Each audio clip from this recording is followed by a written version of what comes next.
पानी पनि राख्नु भएको छ हैन ए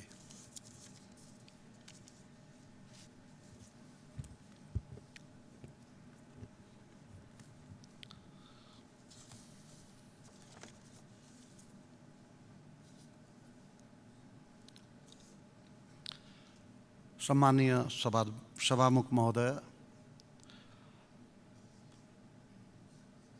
यस सम्मानित प्रतिनिधि सभामा विनियोजन विधेयक 2080 अन्तर्गत परराष्ट्र मन्त्रालय एवं मातहतका निकायहरूका सन्दर्भमा माननीय सांसदज्यूहरूले सघन रूपमा छलफलमा भाग लिनुभएको थियो।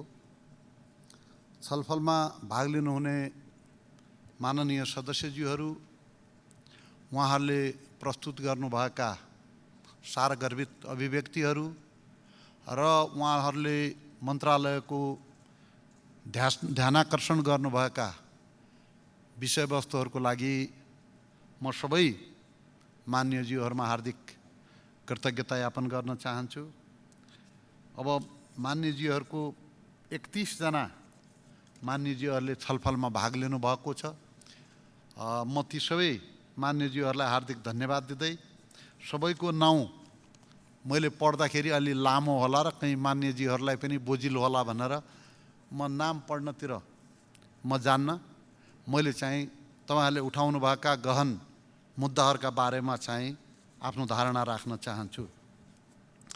यस सम्मानीय सभामुख महोदय, यस सम्मानित प्रतिनिधि सभामा विनियोजन विधेयक 2080 अन्तर्गत परराष्ट्र मन्त्रालय एवं मातहतका निकायहरूको लागि विनियोजन गरिएको बजेट तथा कार्यक्रम उपर भएको छलफलको क्रममा माननीय सदस्यहरूले उठाउनुभएका विभिन्न विषयहरू तथा राख्नुभएका जिज्ञासाहरूका सम्बन्धमा यस गरिमामय सदनमा आफ्ना धारणा राख्न चाहन्छु। परराष्ट्र नीति र अन्तर्राष्ट्रिय सम्बन्धका महत्त्वपूर्ण विषयमा माननीय सदस्यज्यूहरूबाट अभिव्यक्त भएको चासो, सरोकार र सुझावका लागि हार्दिक धन्यवाद प्रकट गर्न चाहन्छु। यथासम्भव छलफलको क्रममा उठेका सबै विषय समेटेर मेरो जवाफ प्रस्तुत हुनेछ। अधिकांश सदस्यज्यूहरूले आर्थिक वर्ष 2080-81 मा परराष्ट्र मन्त्रालय र अन्तर्गतका निकायहरूका लागि विनियोजित बजेट न्यून रहेको औल्याउनु भएको छ। तथापि बजेट कटौतीको प्रस्ताव राख्नुहुने माननीय सदस्यहरूलाई आफ्नो प्रस्ताव फिर्ता लिन पनि हामीले आग्रह गरिसकेका छौँ। सम्मानीय सभामुख महोदय, अब म छलफलका क्रममा माननीय सदस्यहरूले उठाउनुभएका विषयहरूमा प्रश्न पार्ने अनुमति चाहन्छु। परराष्ट्र नीतिको सञ्चालनका सन्दर्भमा नेपालको अन्तर्राष्ट्रिय सम्बन्धका बारेमा नेपालको संविधानले नै स्पष्ट मार्गनिर्देश गरेको बारे माननीय सदस्यज्यूहरूलाई अवगत नै छ। नेपालको स्वतन्त्रता, सार्वभौमिक सत्ता, भौगोलिक अखण्डता, स्वाधीनता, राष्ट्रिय हितको रक्षा गर्दै सार्वभौमिक समानताका आधारमा अन्तर्राष्ट्रिय सम्बन्ध कायम गरी विश्व समुदायमा राष्ट्रिय सम्मानको अभिवृद्धि गर्नेतर्फ नेपालको अन्तर्राष्ट्रिय सम्बन्ध निर्देशित रहेको छ। संयुक्त राष्ट्रसङ्घको बडापत्र, असंलग्नता, पञ्चशीलका सिद्धान्त, अन्तर्राष्ट्रिय कानुन र विश्व शान्तिको मान्यताका आधारमा राष्ट्रको सर्वोपरि हितलाई ध्यानमा राखी स्वतन्त्र परराष्ट्र नीति सञ्चालन गर्न संविधानले नीतिगत मार्गनिर्देशन गरेको छ।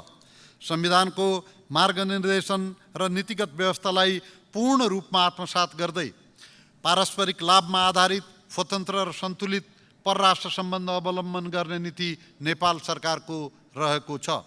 सङ्घीय संसद विशेष गरी अन्तर्राष्ट्रिय सम्बन्ध तथा पर्यटन समितिबाट समय समयमा सरकारलाई प्राप्त हुने सुझाव तथा मार्गनिर्देशन, नेपाल सरकारको आवधिक योजना, वार्षिक नीति तथा कार्यक्रम, राष्ट्रिय अन्तर्राष्ट्रिय मूल्य मान्यता, अन्तर्राष्ट्रिय कानुन र सन्धिबाट सिर्जित अधिकार र दायित्व एवं वर्तमान संयुक्त सरकारको प्राथमिकता र साझा न्यूनतम कार्यक्रममा अन्तर्निहित भावनालाई पनि परराष्ट्र सम्बन्ध सञ्चालनमा सरकारले आत्मसात गरेको छ। आर्थिक कूटनीतिको सञ्चालनद्वारा मुलुकको सामाजिक आर्थिक विकासमा योगदान पुर्याउने आर्थिक रूपान्तरण र जनताको समृद्धिका लागि पारस्परिक हित र लाभका आधारमा छिमेकी लगायत विश्वका सबै मित्र राष्ट्रहरूसँगको मैत्रीपूर्ण सम्बन्धलाई थप सुदृढ बनाउने, आपसी सहयोगका क्षेत्रहरू विस्तार गरी सहकार्यलाई बढावा दिने, भूपरिवेष्टित देशको अधिकार सुनिश्चित गर्ने दिशामा वर्तमान सरकारको कूटनैतिक प्रयास उन्मुख छ। सम्माननीय प्रधानमन्त्रीको भारत भ्रमणका सन्दर्भमा हालै सम्पन्न सम्माननीय प्रधानमन्त्रीज्यूको भारत भ्रमण आगामी दिनमा द्विपक्षीय सम्बन्धलाई अझ बलियो बनाउने दिशामा केन्द्रित रह्यो। यस विषयमा सम्माननीय प्रधानमन्त्रीज्यूले सम्मानित सदनलाई विस्तृत रूपमा जानकारी गराइसक्नु भएको छ। भ्रमणका अवसरमा विशेष गरी आर्थिक मामिलामा राष्ट्रको दीर्घकालीन हितमा सम्झौताहरू भएका छन् भने राजनैतिक मामिलामा आपसी विश्वास बढाउँदै छलफल र वार्ताद्वारा निकास खोज्ने दिशामा कुराकानी भएको छ। दुई देशका प्रधानमन्त्री बीच भएको खुलस्त कुराकानीबाट विश्वासको वातावरण सिर्जना भएको छ भने थातिरहेका विषयलाई सम्बोधन गर्न सकिने विश्वासको आधार तयार भएको छ। विद्युत व्यापारका सम्बन्धमा सम्माननीय प्रधानमन्त्रीज्यूको भारत भ्रमणका अवसरमा दीर्घकालीन ऊर्जा व्यापार सम्झौतामा प्रारम्भिक हस्ताक्षर भएको छ र भारतीय भूमि हुँदै बांग्लादेशसम्म नेपालबाट जलविद्युत निर्यातको सुरुवात गर्ने सैद्धान्तिक सहमति भई त्रिपक्षीय सम्झौताका लागि प्रक्रिया अघि बढाउने सहमति भएको छ। विदेशी लगानीकर्तासँग स्वदेशी लगानीकर्ताले संयुक्त उपक्रम कम्पनी खडा गरेर विद्युत उत्पादनका लागि आवश्यक अनुमति पत्र लिएर आयोजना, अध्ययन तथा निर्माण गर्न पाउने विद्यमान कानुनी व्यवस्था अन्तर्गत भारतको एनएचपिसी र नेपालको विद्युत उत्पादन कम्पनी लिमिटेड VUCL का बीच 480 मेगावाटको फुकोट कर्णाली जलविद्युत परियोजना विकास सम्बन्धी सम्झौता भएको छ। 669 मेगावाटको तल्लो अरुण जलविद्युत परियोजना कम्पिटिटिभ बिडिङ प्रक्रियाबाट भारतको सतलज जलविद्युत निगम र लगानी बोर्ड बीच सम्झौता भई अघि बढेको परियोजना हो। प्रधानमन्त्रीज्यूको भ्रमणका अवसरमा यो परियोजनाको पावर डेभलपमेन्ट एग्रिमेन्ट PDA सम्पन्न भएको छ। 556 मेगावाट क्षमताको माथिल्लो तामाकोशी जलविद्युत आयोजना सहित विभिन्न जलविद्युत आयोजनाबाट उत्पादित थप 1200 मेगावाट जलविद्युत भारततर्फ निर्यातका लागि सम्माननीय प्रधानमन्त्रीज्यूले भारत पक्षसँग गम्भीर रूपमा कुरा गर्नुभएको छ। बुटवल गोरखपुर 400 kV अन्तर्देशीय प्रसारण लाइन शिलान्यास भएको छ। त्यसै गरी नेपालभित्र थप विद्युत प्रसारण लाइन निर्माणका लागि भारतको एक्जिम ब्याङ्कबाट प्राप्त सहुलियत कर्जाको चौथो खण्डको रकम उपयोग गर्ने सहमति भएको छ। सरकारले विद्युत प्रसारण र वितरण पूर्वाधारमा सुधार गर्दै आन्तरिक विद्युत खपत वृद्धि गर्दै लैजाने नीति लिएको छ। आन्तरिक खपतबाट बढी भएको जलविद्युत निर्यात गर्नका लागि जलविद्युत उत्पादन र प्रसारणका लागि आवश्यक पूर्वाधार निर्माणमा जोड दिइएको छ। औपचारिक भ्रमण व्यवस्थापन सम्बन्धमा दुई देश बीचको आर्थिक सम्बन्धलाई मध्यनजर गरी सरकार प्रमुखका भ्रमणका अवसरमा व्यापारिक प्रतिनिधिमण्डललाई उनीहरूको आफ्नै खर्चमा लैजाने प्रचलन हुन्छ। यसै गरी सरकारी प्रतिनिधिमण्डलमा समावेश भएका सरकारी सञ्चार माध्यमका अलावा निजी क्षेत्रका कर्मचारी साथीहरू आफ्नै खर्चमा सहभागी हुनुभएकोले प्रधानमन्त्रीको भारत भ्रमणको प्रतिनिधिमण्डल केही ठुलो जस्तो देखिन गएको हो। मुलुकको अर्थतन्त्रको अवस्था र आर्थिक मितव्ययता अपनाउनु पर्ने अवस्थाप्रति सरकार सचेत एवं संवेदनशील रहेको छ। यस्ता औपचारिक भ्रमणमा जाने प्रतिनिधिमण्डललाई भ्रमणमा जानु पूर्व मन्त्रालयका शिष्टाचार महापालले भ्रमणका डुज र डाउन्ट्सका बारेमा ब्रिफ गर्ने प्रचलनहरू अनुरूप यसपटक पनि त्यस किसिमको ब्रिफिङ भएको थियो। प्रोटोकल पालना गर्ने विषयलाई भ्रमण दलमा संलग्न सबैले गम्भीरतापूर्वक लिनुपर्ने कुरामा कुनै विमति हुन सक्दैन। नेपाल भारत प्रबुद्ध व्यक्तिहरूको समूहको प्रतिवेदन तथा 1950 को सन्धि सम्बन्धमा नेपाल र भारत बीचको सन् 1950 को सन्धि, सीमा सम्बन्धी विषय लगायत द्विपक्षीय सम्बन्धको समग्र पक्षमा अध्ययन गरी दुई देशबीच रहिआएको निकट तथा बहुआयामिक सम्बन्धलाई अग्रगामी दिशामा अघि बढाउने उद्देश्यले सन् 2016 मा गठन भएको नेपाल भारत प्रबुद्ध व्यक्तिहरूको समूह इमिनेन्ट पर्सन्स ग्रुपले आफ्नो कार्य सम्पन्न गरी सहमतिको प्रतिवेदन तयार गरिसकेको छ। उक्त प्रतिवेदन बुझिलिने विषयमा दुई देशबीच विभिन्न अवसरमा कुराकानी भएको पनि म स्पष्ट पार्न चाहन्छु। लिम्पियाधुरा, लिपुलेक, कालापानी लगायत सीमाका सम्बन्धमा नेपालको अन्तर्राष्ट्रिय सीमाबारे यस सम्मानित सदन, सम्मानीय सदस्यज्यूहरू, नेपाल सरकार र हामी सबै स्पष्ट र दृढ छौँ। यस विषयमा हाम्रो राष्ट्रिय सहमति रहेको छ। मिति 2077-3-4 मा संविधानको दोस्रो संशोधन मार्फत नयाँ नक्सा समेटी संविधानको अनुसूची 3 मा रहेको नेपालको नक्सा छाप अद्यावधिक गरिएको तथ्य, संविधानको अनुसूची 3 मा रहेको नेपालको निशाना छाप अद्यावधिक गरिएको तथ्य यहाँहरूलाई अवगत नै छ। भारत भ्रमणका अवसरमा नेपाल र भारतका प्रधानमन्त्री बीच भएको भेटवार्ताका क्रममा सीमा सम्बन्धी विषयलाई स्थापित कूटनैतिक संयन्त्रहरू मार्फत समाधान गर्ने कुराकानी भएको छ। प्रधानमन्त्री मोदीजीले संयुक्त प्रेस मिटको अवसरमा सीमा लगायत थातिरहेका सबै समस्या समाधान गरिनेछ भन्ने कुरा स्पष्ट शब्दमा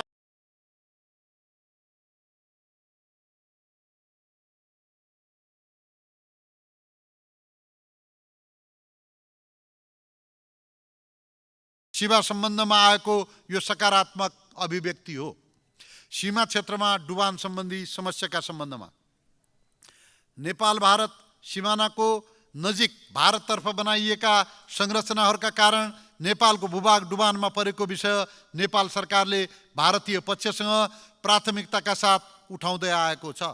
सम्माननीय प्रधानमन्त्रीको भारत भ्रमणका अवसरमा नेपाल भारत सीमावर्ती क्षेत्रमा बाढी र डुबानका समस्याहरूका बारेमा पनि गम्भीर ढङ्गले छलफल भएको छ।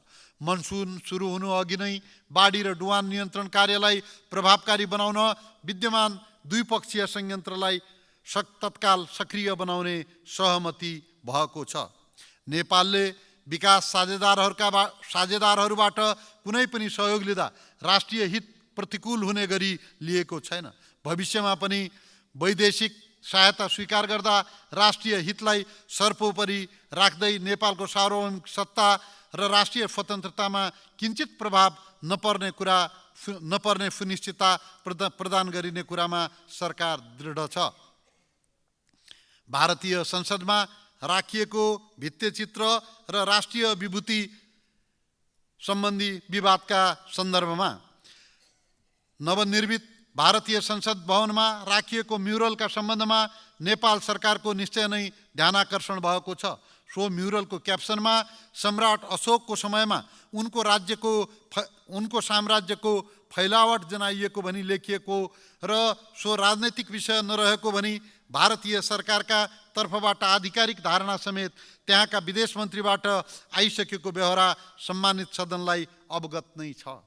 यस विषयमा भारतीय पक्षसँग कुरा गरी प्रतिवेदन पठाउन नयाँ दिल्ली स्थित नेपाली राजदूतलाई निर्देशन दिइसकिएको छ। नेपालको सार्वभौम सत्ता, राष्ट्रिय अखण्डता, स्वतन्त्रता र हाम्रो अन्तर्राष्ट्रिय सीमामा कुनै आँच आउन नदिन र नेपालको 1 इन्च जमिन पनि अतिक्रमण हुन नदिन हामी पूर्ण प्रतिबद्ध छौँ। भारतीय चलचित्र आदिपुरुषमा देवी सीताका बारेमा प्रयोग भएको संवादका सम्बन्धमा नेपालको सेन्सर बोर्ड पनि सचेत रहेको छ।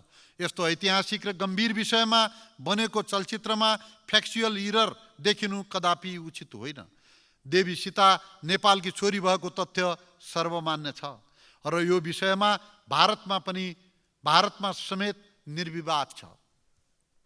विदेशी सेनामा नेपालीहरूको भर्ती सन्दर्भमा माननीय सांसदज्यूहरूले उठाउनुभएका एवं केही सामाजिक सञ्जाल र अनलाइनहरूमा आएका नेपाली नागरिकहरू विदेशी सेनामा भर्ती भएका भन्ने समाचारहरूका सम्बन्धमा मन्त्रालयको ध्यानाकर्षण भएको छ।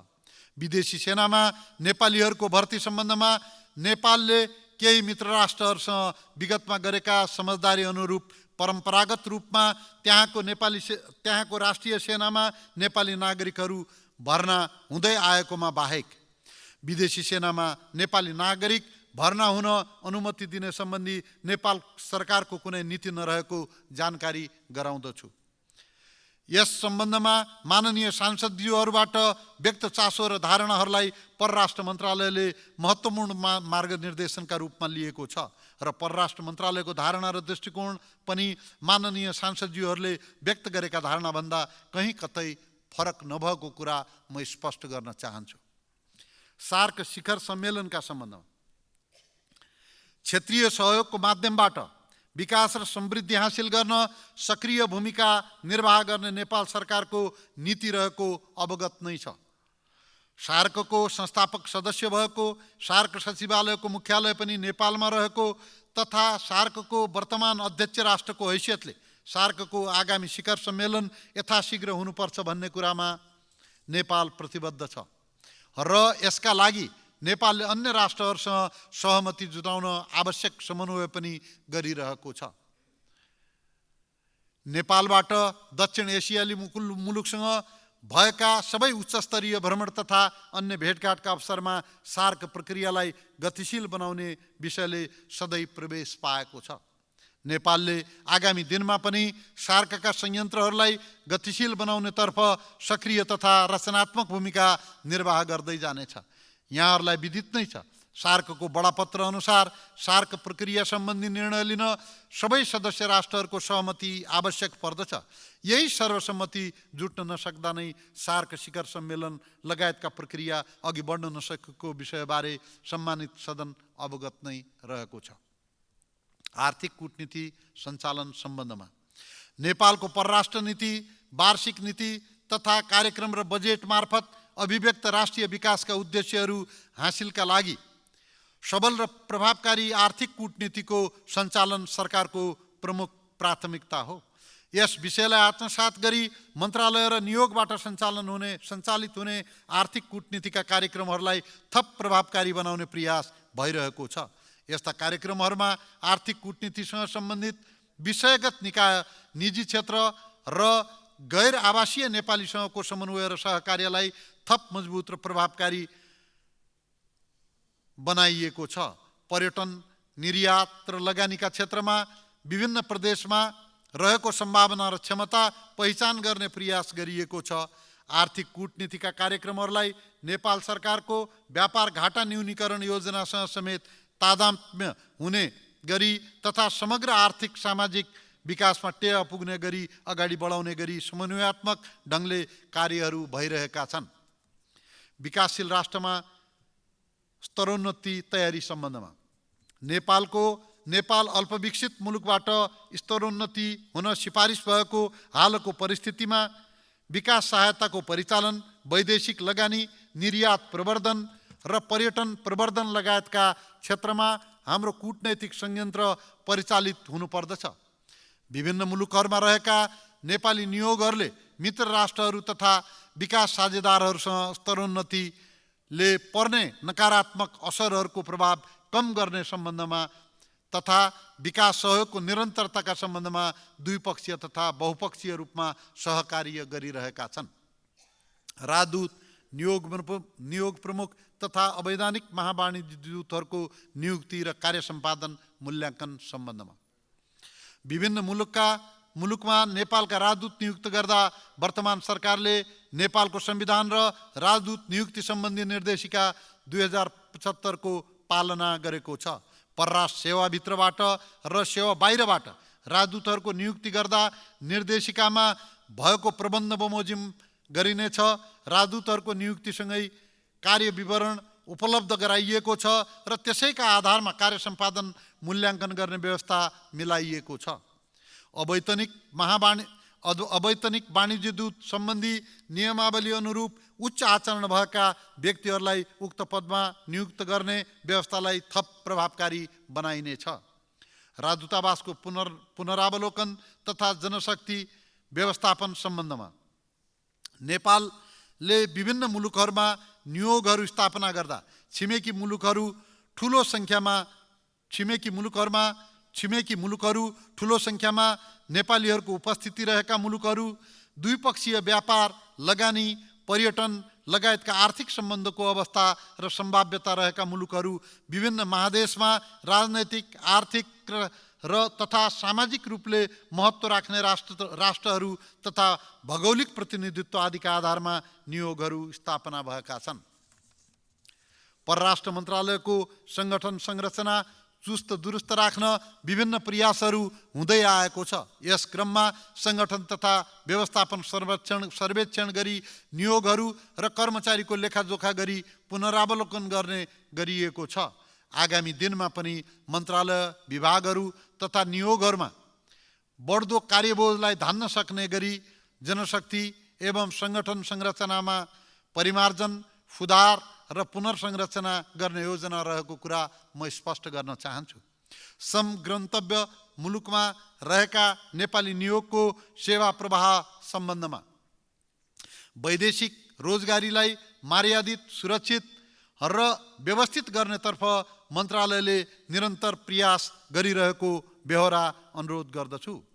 वैदेशिक रोजगारीमा गएका श्रमिकहरूको हक, हित र सुरक्षाप्रति संवेदनशील हुनेतर्फ नेपाली दूतावास, राजदूत तथा नियोगका प्रमुखहरूलाई अभिमुखीकरण गरिएको छ। विदेशमा अप्ठ्यारोमा परेका नेपालीहरूको उद्धार एवं आवश्यकता अनुसार नेपाल फर्कन सहजीकरण गर्ने कार्यलाई नियोगहरूले उच्च प्राथमिकतामा राखेका छन्। विदेशमा रहेका नेपाली कामदारहरूका हकहितको सुरक्षा गर्न र आवश्यक सहयोग उपलब्ध गराउन विदेशस्थित नेपाली नियोगहरूको भूमिकालाई थप प्रभावकारी बनाउन परराष्ट्र मन्त्रालय प्रतिबद्ध रहेको छ। विदेशमा हुने मृत्यु तथा कानुनी सजायका सम्बन्धमा उक्त मुलुकको कानुन बमोजिम प्रहरी अनुसन्धान तथा न्यायिक निरूपणमा केही समय लाग्ने भएकोले नेपाली नियोगले सब पठाउने तथा क्षतिपूर्ति रकम दिलाउन कतिपय अवस्थामा केही समय लाग्न सक्दछ। अन्यथा नियोगहरूबाट यस प्रकारको सेवा 24 घण्टा प्राप्त हुन सक्ने गरी व्यवस्था मिलाइएको छ। हाल केही नियोगहरूमा अन्य टेलिफोन सेवाका अतिरिक्त हटलाइन सेवा सञ्चालनमा ल्याइएको छ। यसलाई क्रमशः साधन स्रोत सम्पन्न तुल्याउँदै विस्तार गर्दै लगिनेछ। यसका अलावा नियोगहरूले वेबसाइट, दूतावासबाट समय समयमा जारी हुने सूचना तथा फेसबुक पेज जस्ता सामाजिक सञ्जाल मार्फत समेत सहज सम्पर्कको व्यवस्था मिलाइएका छन्। नियोगहरूलाई नेपाली नागरिकका समस्या सम्बोधनका लागि आवश्यक जनशक्ति तथा साधन सम्पन्न तुल्याउने कार्यलाई प्राथमिकतामा राखिएको छ। राजदूतावासको आफ्नै भवनको व्यवस्था गर्ने सम्बन्धमा माननीय सदस्यज्यूहरूबाट नियोगको लागि घर निर्माण तथा जग्गा खरिद गर्नुपर्ने सम्बन्धमा महत्त्वपूर्ण सुझावहरू प्राप्त भएका छन्।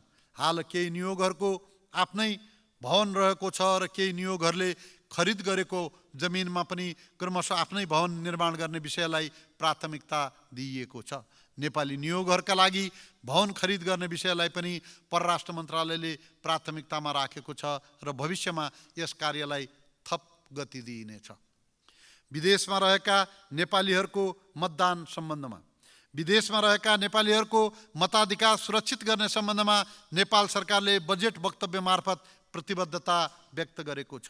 यसका लागि निर्वाचन आयोग लगायत अन्य सरोकारवाला निकायसँग सहकार्य गर्न परराष्ट्र मन्त्रालय तत्पर रहेको बेहोरा अनुरोध गर्दछु। गैर आवासीय नेपालीहरूको ज्ञान र सिपबाट मुलुकले फाइदा लिने सम्बन्धमा गैर आवासीय नेपालीहरूको लगानी, पुँजी, पहुँच, सञ्जाल र प्रविधिबाट मुलुकले लाभ लिने वातावरण बनाउन मन्त्रालय प्रयत्नशील रहेको छ। गैर आवासीय नेपाली सम्बन्धी ऐन र नियमावलीमा भएको व्यवस्था तथा गैर आवासीय नेपालीको लगानीलाई लक्षित गरी नेपाल सरकारले प्रदान गरेका विभिन्न किसिमका सुविधा, छुट तथा सहुलियत उपयोगका लागि मन्त्रालयले सहजीकरण गर्दै आएको छ। परराष्ट्र मामिला अध्ययन प्रतिष्ठान सम्बन्धमा परराष्ट्र मामिला र कूटनीतिका विविध पक्षहरूमा अध्ययन, अनुसन्धान र प्रकाशन गर्ने तथा कूटनैतिक कर्मचारीहरूको लागि तालिम प्राप्त गर्ने संस्थाका रूपमा परराष्ट्र मामिला अध्ययन प्रतिष्ठानलाई सुदृढ तुल्याउने तथा यसलाई साधन स्रोत सम्पन्न गर्दै जाने मन्त्रालयको नीति रहेको छ। मित्र राष्ट्रका यस्तै प्रकारका संस्थाहरूको सहकार्यलाई पनि औपचारिक रूपमा अगाडि बढाइएको छ। राहदानी सेवा सम्बन्धमा राहदानी विभागले राहदानी सेवालाई थप छिटो छरितो र सेवाग्राही मैत्री तुल्याइरहेको छ। आगामी आर्थिक वर्षमा थप विद्युतीय राहदानी पुस्तिकाको व्यवस्था गर्ने प्रक्रिया सुरु गरिएको छ। राजदूतावास नभएका मुलुकहरूमा विद्युतीय राहदानी आवेदन सङ्कलन र वितरणका लागि घुम्ती सेवा सञ्चालन गर्ने व्यवस्था मिलाइनेछ। लाइभ इनरोलमेन्ट कार्यको लागि दक्ष जनशक्तिको अभाव रहेकोले दक्ष जनशक्ति व्यवस्थापनका कार्यलाई प्राथमिकता साथ अघि बढाइनेछ। राहदानी वितरण अझ सहज, सरल र व्यवस्थित बनाउन प्रयत्न जारी रहनेछ।